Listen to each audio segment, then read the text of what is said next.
everybody. Come on for John Rothmann. Mark, I just want you to know, despite that last comment, I would never pull the plug on you. But I want to urge people to support the Mark Thompson program so that we never have to pull the plug on what has really become a phenomenon, and I'm delighted to participate. Oh, you're so lovely, John. Thank you very much. I'm excited to promote your podcast, which really has become a phenomenon in a very short time. You've got tons of subscribers. It's called Around the Political World with John Rothmann. You can find it wherever you listen to podcasts. And generally speaking, I think you'll post this conversation that we're about to have every week. You post this conversation as a separate element as well on that I do platform. Indeed, and we're delighted to do it. My producer, Gogo Zoger, gets the clip, and we put it on, and it's getting a remarkable number of downloads. So we're happy to promote the Mark Thompson program. Well, and thank you. May I just ask quickly, Kim McAllister, yesterday was your first day. How did it go? It was good. I mean, we have some things to work out a little bit, but we're getting there. It'll be good. How long before you dump John Daly and just do it yourself? I'm going to try to keep him as long as I can keep him. I see. Is worth his weight in gold. Yes. Wow. Okay, so you've really changed your mind about Daly then. Yeah, I love him. John, I'm always trying to just sow the seeds of unrest. But they really are good together. I think it's your daily endeavor. Oh, I get it. John is just, he's a gift, so you're very lucky to have him. You guys did very well. I watched the whole show yesterday. So, thanks, guys. All right, now, John, let's get to what happened. It was Titanic news, I think. This isn't like the other indictments. This is historic. Speak to it, and then we'll get into the political realities that Trump actually, the assets, I'd suggest, that he has politically, despite this indictment. Well, first of all, it was a very sad day. The idea that a former president of the United States could be indicted on federal charges, and you are absolutely right, it was an attempted coup, and certainly seditious, although sedition is not mentioned. The whole 4 counts stipulates that Donald Trump tried to subvert the American democratic system. So my feeling yesterday was one of sadness. But on the other hand, I was also very happy that the criminal justice system is working. A lot of people have criticized us for not pursuing this and criticizing the Attorney General for not moving faster. But I like to remind people that Watergate break-in took place on June 17th, 1972. Richard Nixon didn't resign the presidency till August 9th, 1974. It was 2 years and a month or so. And the whole point was it takes time. You don't want to bring a case that can't be proven. And what I think Mr. Smith has done is to present, and if you read the indictment, and everybody should read the indictment, it's absolutely readable and fascinating. It reads like a political novel, a thriller. And the fact that it's so well calculated, I think, makes it very tough. And you'll note the Republicans only have talking points that were prepared before the indictment came down. Because if I were in charge, I'd ask every one of these Republicans, is there anything to these charges? And the idea that they talk about weaponizing the process is, to me, ludicrous. What do you think Donald Trump is doing? He's weaponizing, and he weaponized the process. May I point out, this is not about what he's done before he was president or after he was president. It has to do with what he did while he was in the Oval Office. And that makes it even more important for all of us. So this is the 3rd indictment. There will be a 4th indictment out of Georgia. And it's a very tough business. The Republicans, by the way, the one Republican who stood tall in all of this was Mike Pence. And I want to make it very clear. Mike Pence said yesterday in a fascinating statement, it was a choice between the president and the Constitution. And he said, I chose the Constitution, and I always will. I'm no fan of Mike Pence politically. I would never vote for him for president. But this was a remarkable statement by a vice president of the United States against the man who was his boss, if you will, as president.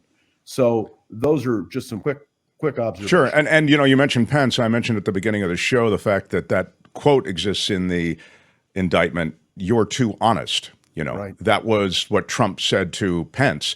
And so, as you suggest, Pence was forthcoming about his interactions with Trump. And then, of course, can you imagine, though, Donald Trump saying, "You're too honest" to Mike Pence? I just want to know, from Trump supporters. And I know there are Trump supporters listening to this broadcast. And I know they'll listen to the repeat of this broadcast on my podcast. How do Trump supporters answer that? There was certainly no censorship of free speech. There was certainly no, and by the way, that also interested me about the indictment. It doesn't refer to the speech on the ellipse. It doesn't refer to all of the things that he did to incite.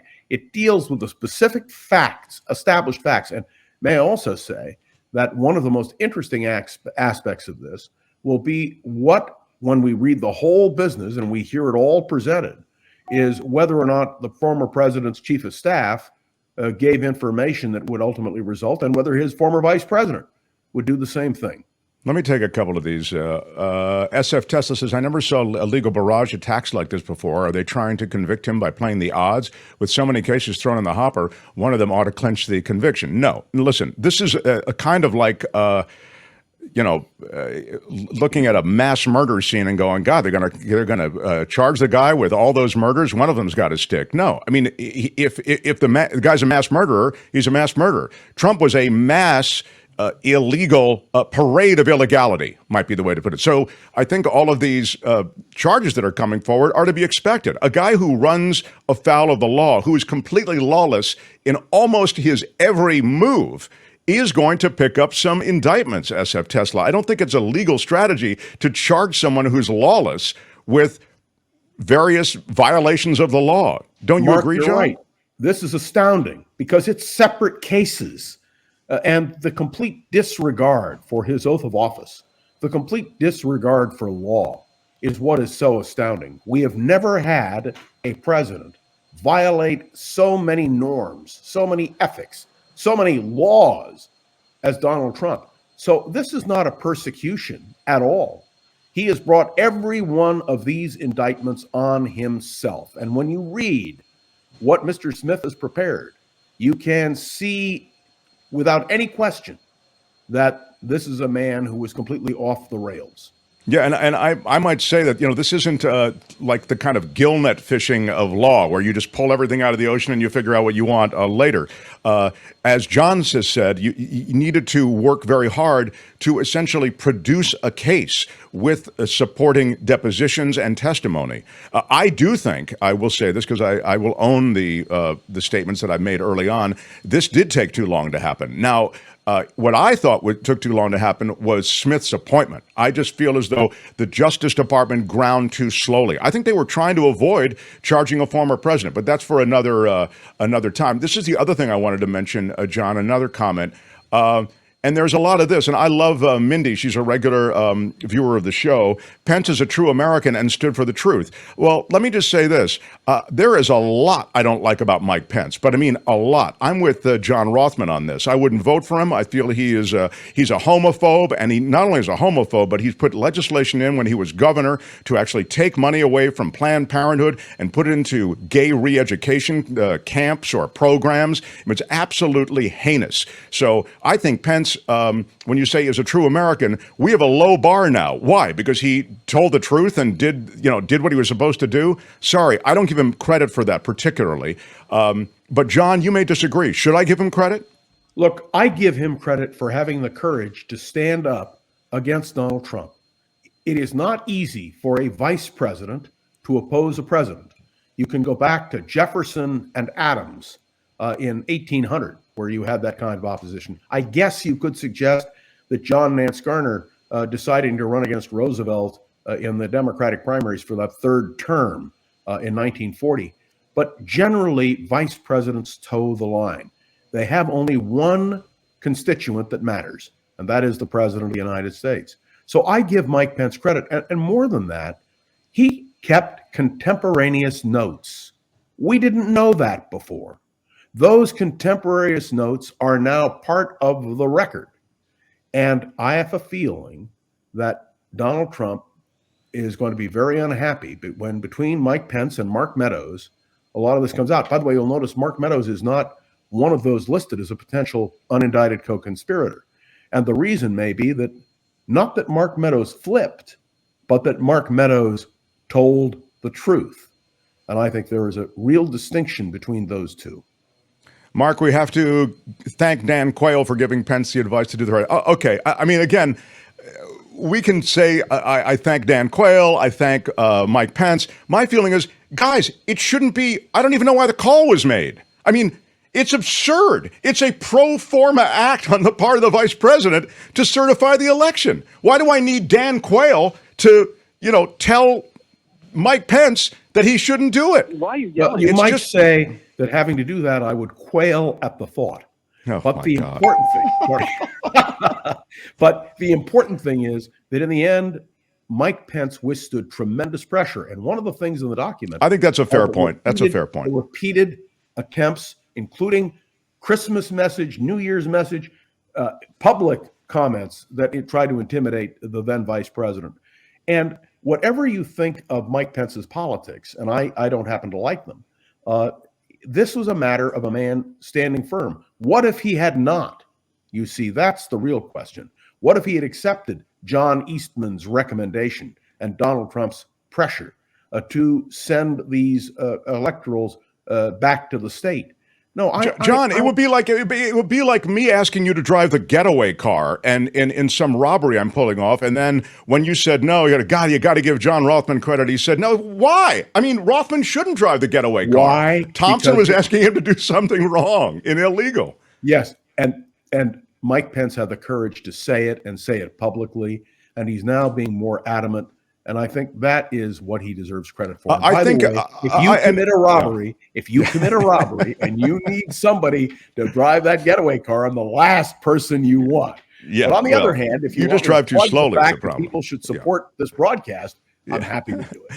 No, I would say that the other thing, just to extend the parallel, I mean, it was really a robbery of the democracy. So you had a much, I think, a more grave scenario at play if Pence hadn't pushed back. And I will grant you the pressure, particularly in today's politics, I will grant you the pressure that Pence was under so to not do the right thing. I'll grant you that. But Pence was standing very clearly before the bar of history.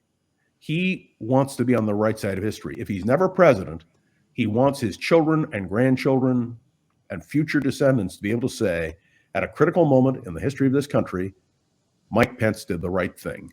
And that's a good thing that he feels. Let's talk about the political realities, John. Okay, good. Trump very much, I wonder if you could run through the narratives. I think there are only a couple. But Trump could very much end up being the next president of the United States and essentially erasing and getting rid of everything that we just talked about in terms of indictments, convictions, whatever they might be. The president has absolute power of pardon. He could pardon himself, and he has said as much. He's also talked about granting pardons to people who were involved in January 6th, which, by the way, talk about a weaponization of the Justice Department or the White House. That's it. How does it affect the Republican race? I have to tell you, it is, to me, incomprehensible that Donald Trump is still so far ahead for the Republican Party nomination. And I'm going to stick my neck out. We'll talk about it when we get closer to Iowa and New Hampshire next year.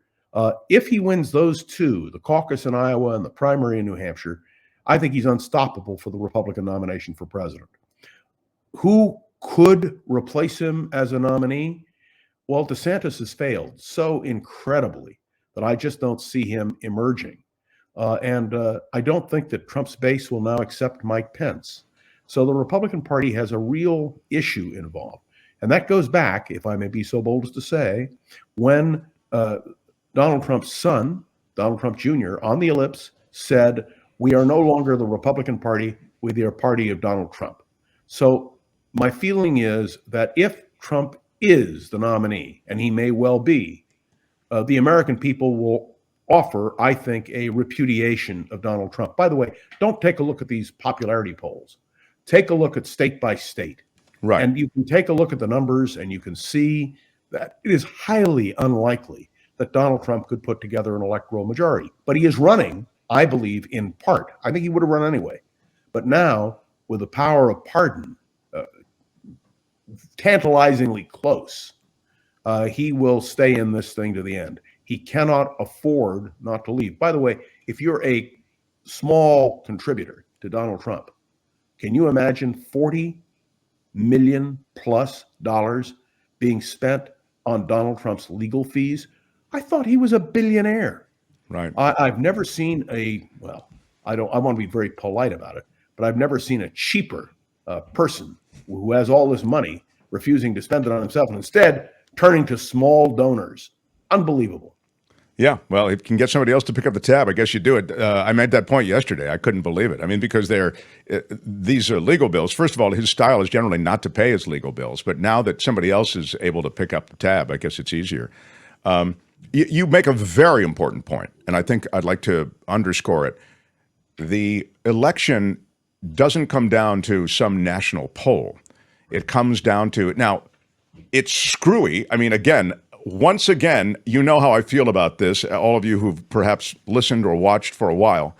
I think you open up the hood on a lot about America, and this is only one thing. The Senate representation is crazy. I mean, it's utterly absurd. But now let's talk about elections, because John mentioned it. John's right. I mean, those national polls mean nothing. This election will come down to a sliver of voters in key critical swing states. So, John, when you say he doesn't stand a chance, that's because you've seen polling in those states, or because it's your feeling that the consistency, the texture of that electorate in those states is such that it wouldn't propel Trump? That's exactly it. He has a base. That base will stick with him and vote for him. But the important element to understand is that he can't broaden that base. So when you take a look at the electoral map, states that were swing states like Michigan and Ohio and of course Wisconsin, I don't see him carrying those states. And if he can't carry those states, Mark, he cannot win the electoral vote. So my sense today, and you and I will be talking about this on into next year, is that Donald Trump hasn't a chance. The tragedy is that the Republican Party is stuck. There's nothing they can do. They cannot publicly repudiate their former Republican president. The party... Repudiate. Yeah, go ahead. The party oligarchy, is that another ding word? Yes. Cannot get out from under his shadow. And the people running against him in the primary are afraid to attack him for fear of alienating his base, in which case they wouldn't turn out to vote for whoever the Republicans nominate for president. It's a real conundrum. But I will, if I may, I want to throw one other thing out. I have watched carefully Fox. I won't call it Fox News. That's an oxymoron. But I watch Fox, and it was appalling yesterday. What were they talking about? Peripherally, Donald Trump. They were focusing on Hunter Biden. Yeah, sure. They were focusing on the scandals. And I thought to myself, what universe do they live in? Talk about an alternative universe. Talk about something that makes absolutely no sense. And by the way, their big witness, who everyone said would nail the whole business with Joe Biden, well, nothing there.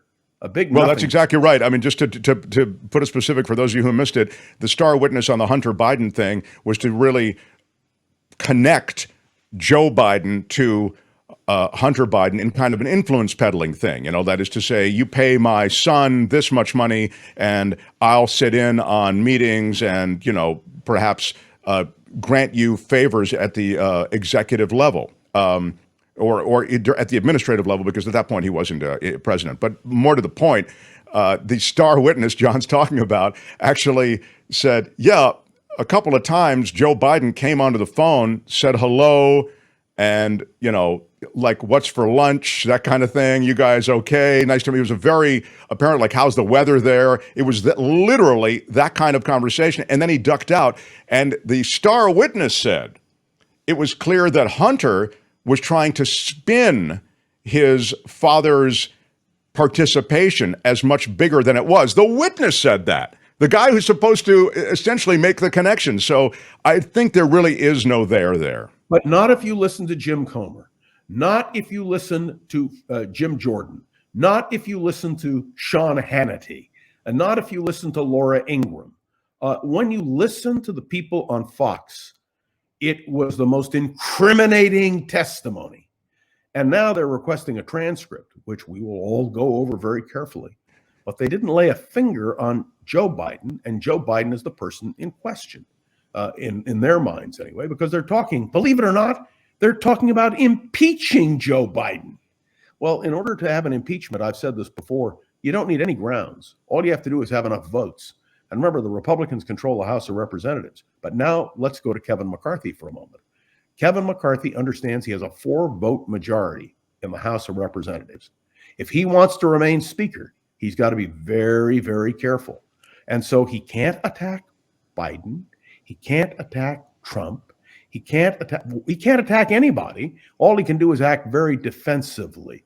And he'll be critical of Biden's policies, but he won't go after Joe Biden personally for that reason as well. Same thing with Trump. You know, the hypocrisy in the Republican Party. I've known most of the Republican leaders in the last half century who have been involved in the House of Representatives.